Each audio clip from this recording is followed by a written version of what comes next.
Alright, welcome to another video. As the title says above, I go to my first Tire Rack ProSolo event. So this is the first time that I've gone to any kind of SCCA national event, and my first time going to a ProSolo event at that. This is also the furthest that I've ever traveled for any kind of autocross event. The drive there was about a 5-hour drive down to Charlotte, North Carolina. For this event, Ashley's not able to go down, but I was able to get somebody else to ride down with me and co-drive the car, Shane Irving, which he's been to some national events, so some of you might know him, but this is going to be also his first ProSolo. So we are going to go down and figure this out together.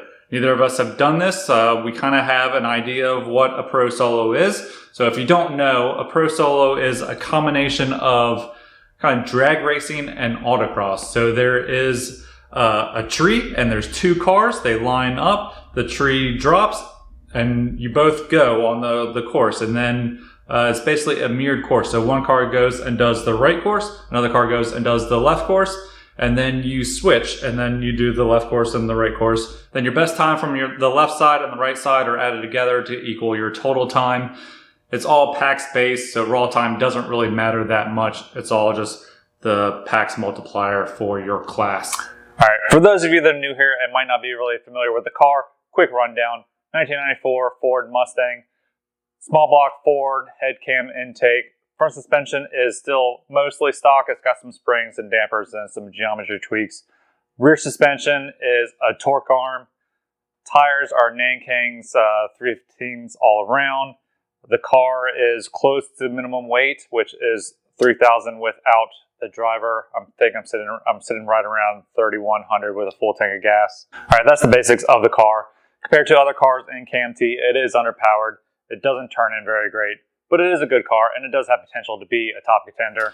I'll explain some more things as we figure them out as we're going through the event. So that's enough talk for now. Let's get to the racing.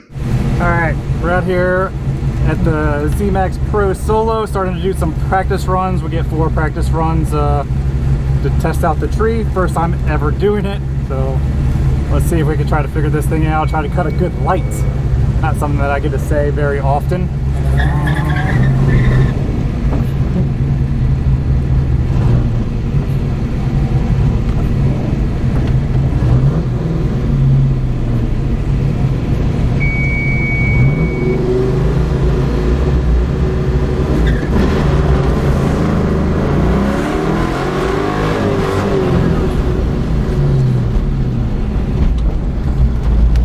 That didn't go very well. The car kept wanting to roll backwards, so by the time I got into the second stage, I was basically at 0 time on the clock. So I was trying to like kind of hold the car and rev it up at the same time, and it just, so I need to, if I'm going to roll, I need to use the e-brake and just drop it down.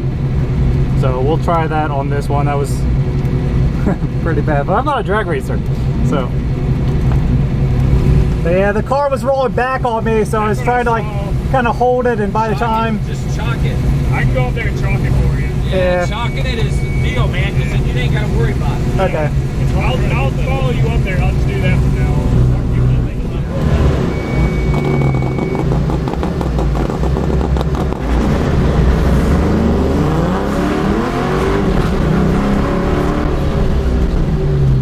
Alright, that was better, other than the car shutting off.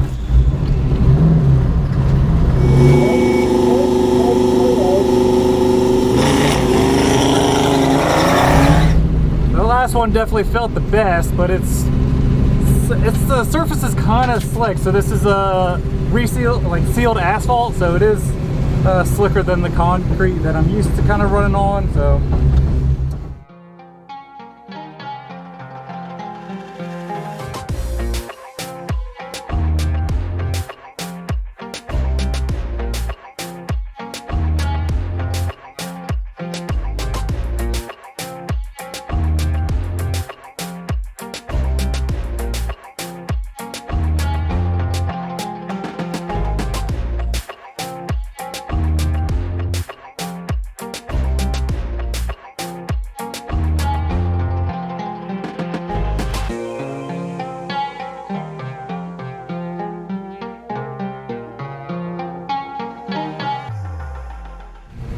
we're getting ready to start first runs in the AM session. So there's 3 different sessions. So I'm getting ready to start first run. I get 2 runs on this side, 2 runs on the other side, so 4 runs in each of the sessions. So got some practice runs yesterday, or some practice launches, I should say, yesterday. We'll see what we can do today.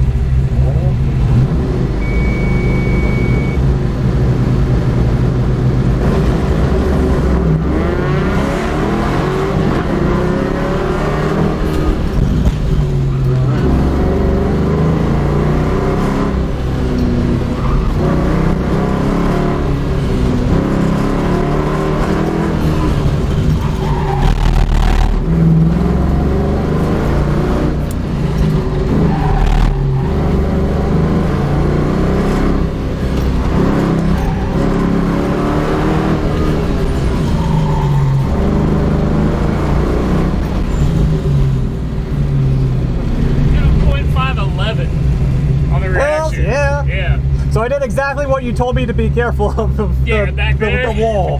Yeah. So it comes up in a hurry. It does, yeah. I saw that third light come on. It was perfect. Did you have the clutch like halfway? I think so. Yeah. It started letting it out some. And I switched, I think, to 3000. Okay. All right, we're starting the first run on the right side, I should say. So hit the wall went a little bit wide on the turn, hit the wall on the left side, so I got a cone on that side, so we'll need to try to clean that one up. Hopefully run this one clean.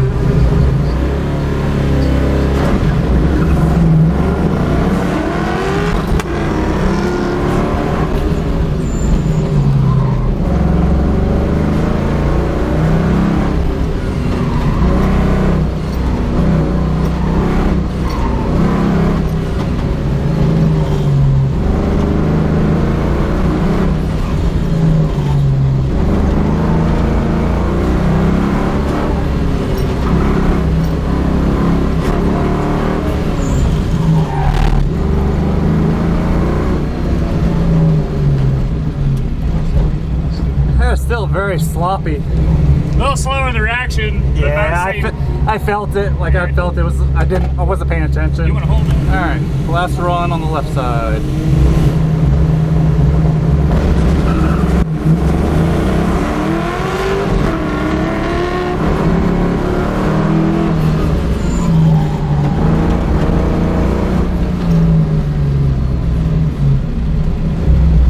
32.1. I need to be in the 31s.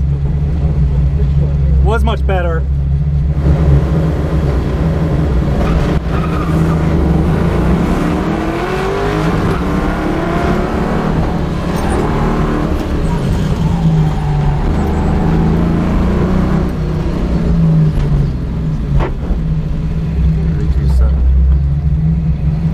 The AM session on the first day on Saturday is complete. That was a lot of fun. So I actually cut some pretty good lights. I think I got a 0.511. I was in the 0.5s pretty consistently, where if you get anything lower than a 0.5, it's a red light. So I'm doing pretty good on the launches, I think. But I'm screwing up on the actual autocross course, which is where I should have been comfortable, not in the drag racing portion. So I know where I screwed up. It was kind of going into the sweep, where it's just carrying way too much speed compared to where I should have been and compared to my co-driver. So right now I'm sitting at 14th out of 19 cars, I think.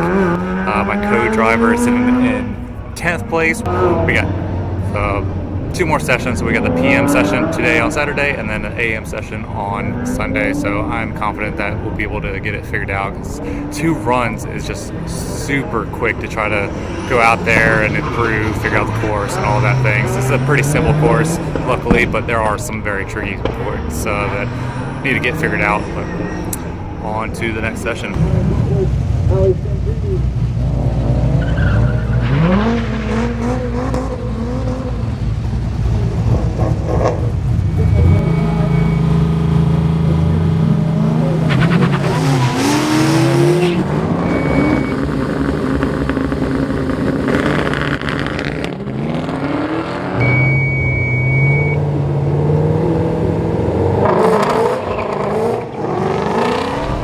afternoon session getting started. We had some rain come through, but it's all dry and cleared out now.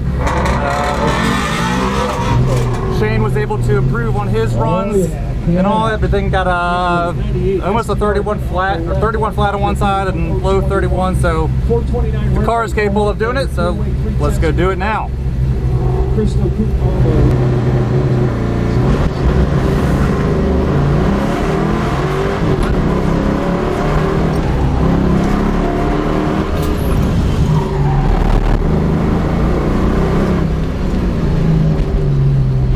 So I red lighted that one.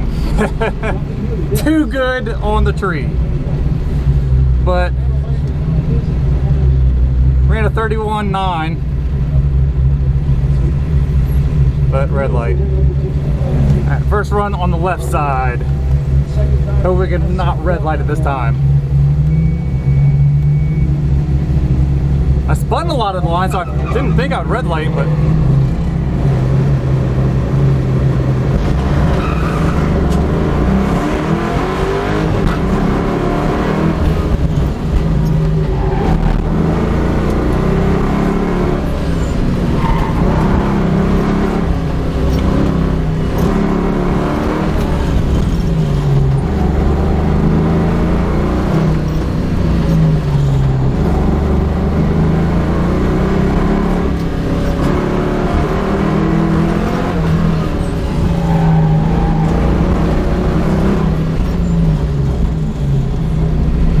felt better. Still kind of screwed up in some places, and 31.7, so it's at least cleaned up. All right, second run on the right side. So this one I need to not red light, so I need to get a nice clean run on this side.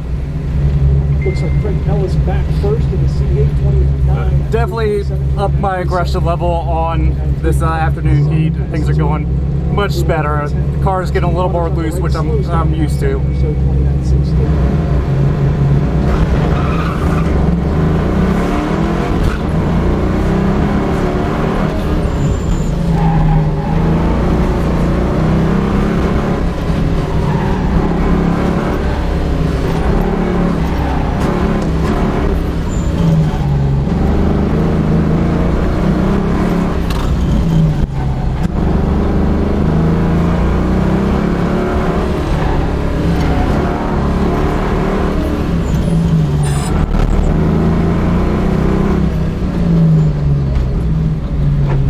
That felt much better. Oh, 32.1. Man, I thought that was 31s.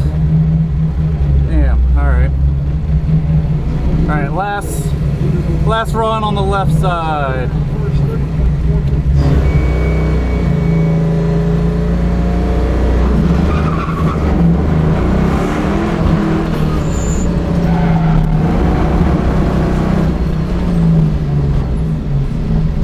Way too early. That was like a 0.2.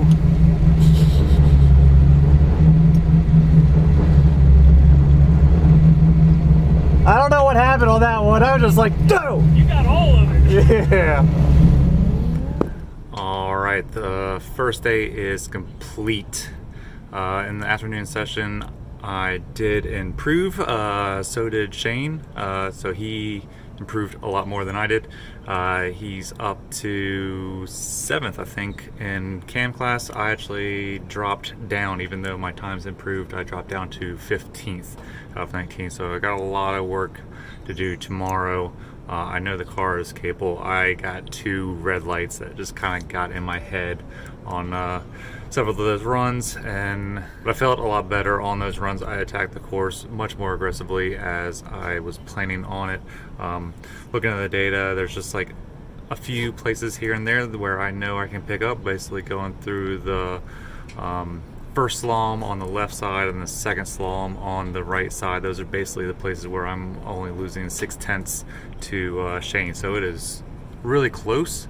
But yeah, if I can just find those 0.6 or more, I will jump up in the standings a lot. Everyone is really close, really good competition. It's a lot of fun. But Hopefully we can improve in the morning. It's going to be colder, so we'll have to see. This afternoon session was probably the best that we would be able to do. It was nice and warm and dry, so we'll see what we can do in the morning. But oh well, first day's complete. It was a lot of fun. All right, last runs to make something happen. Which would be kind of like the fourth or fifth or sixth runs. Normal autocross is where I normally do best. Let's see what we can do.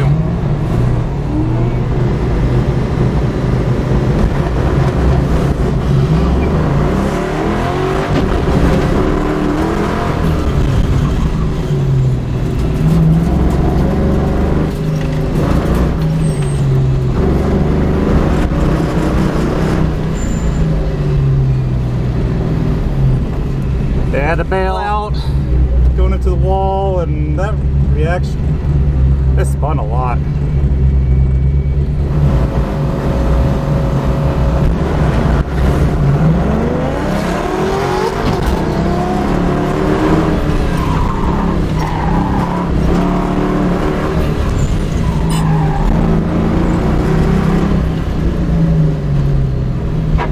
It's feeling looser, which is what I kind of like, but I'm driving slower.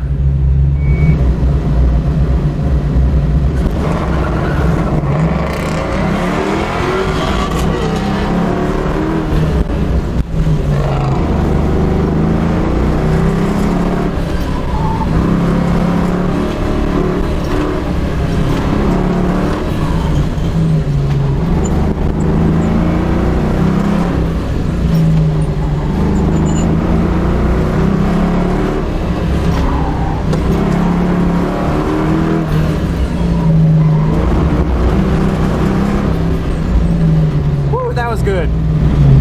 31.5, so still a little bit. All right, last run.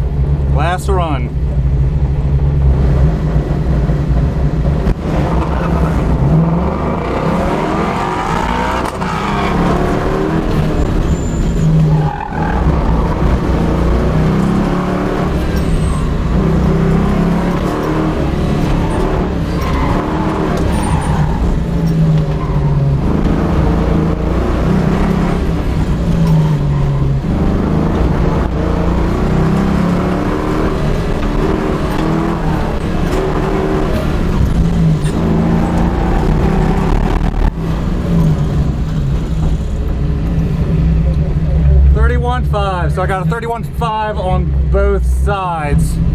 Hopefully that was clean. All right, we're done with the ProSolo. That was awesome. Whew. All right, my first ProSolo is complete, and it's safe to say that that's not going to be my last one. That event was amazing. The ProSolo just adds a different element, different complication to the whole autocross process that is a lot of fun. You got the tree that you got to try to master, then you got the course that you got to try to master, and then there's just like the whole mental thing of autocross that I really enjoy, and it did really get to me on this event. I was on a surface that I'm not used to. I'm at a place that I'm not used to. The competition was really good, and all those kind of things just kind of got in my head. So I just didn't drive the best that I knew that I could. So the car obviously did very well. It finished in 10th out of 19 with Shane driving, and that's midfield. That's kind of where the car should be, really. I mean, there was a Viper, there was Corvettes, there were Camaros, Mustangs. All those cars are much quicker than mine. As you saw in every drag race in the start, I got outran. The car is just, it's not a powerhouse as some of those other cars that I was up against. And we spun the tires a lot, and the launches were just not as great. Trying to dial it in on that surface was a little more difficult. But the car did quite well considering what the car is. I mean, it's just an older Mustang. So I'm really happy with how it did. I wish that I drove a little bit better. So for final results, Shane came in 10th place out of 19 in the car, and I came 13 out of 19. So I was able to bump up a few more positions and get up into 13th place. So I'm really happy with that. I'm ahead of the cars that I thought that I should be ahead of, and I'm behind the cars that I thought that I'd be behind. Some things that I've learned from going to my first Pro Solo and first actually national event with that is bring somebody. So if Ashley had gone with me and she drove, that still wouldn't have helped out, because how they ran it, ladies was in first and then Cam was in third heat. So then we would have been working each other's heat, so we wouldn't have been able to help each other out anyways. And you really needed somebody to help you out on that track, because the car wanted to roll back. So having someone to chalk the rear tire was crucial. Having somebody to just kind of catch the times or your reaction times is very helpful. Like, you can't really see any of that when you're doing the course. You can see your time once you came loop back around. But it wasn't clearly visible once you came through the finish. You had to kind of loop and get back in line in order to see your time and hope that somebody else didn't come through and run after you quickly.